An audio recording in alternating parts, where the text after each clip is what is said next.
আমরা কষ্ট করে পড়াশোনা করে আজকে এই অবস্থানে পৌঁছেছি। আমাদের এই সরকার সুপারিশ করেছে, আমাদের এই সরকার চাকরি কেড়ে নিয়েছে, এটার জবাব চাই। আমরা নির্বাহী আদেশও অতি দ্রুত আমরা যোগদান চাই। আমরা কিচ্ছু জানতে চাই না, আইন চিনি না, আদালত চিনি না। তাদের এখন চাকরি না, তারা এখন কি করবে?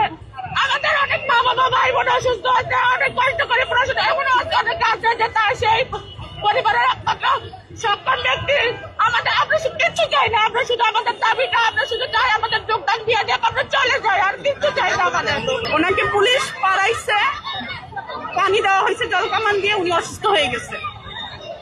পুলিশ তাদের বুট দিয়ে তাদেরকে পাড়াইছে, একজন মেয়েকে পাড়াইছে, একজন শিক্ষককে পাড়াইছে, যে ভবিষ্যতে এই বাংলাদেশের রাষ্ট্রের মানুষকে শিক্ষা দিবে।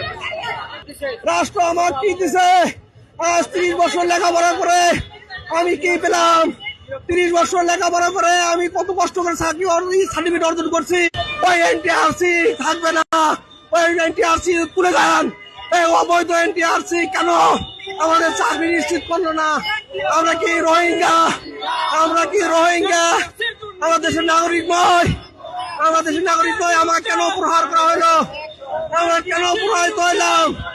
আমার কেন চাকরি দিল না সরকার? খাদ্য বস্ত্র বাসস্থান কেন হলো না?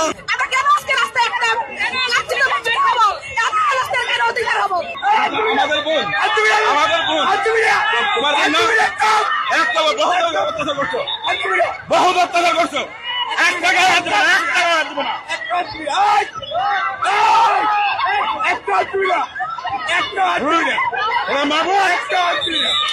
চাই আচ্ছা বিচার হবে, আপনার সরেন, আমার বিচার করেন।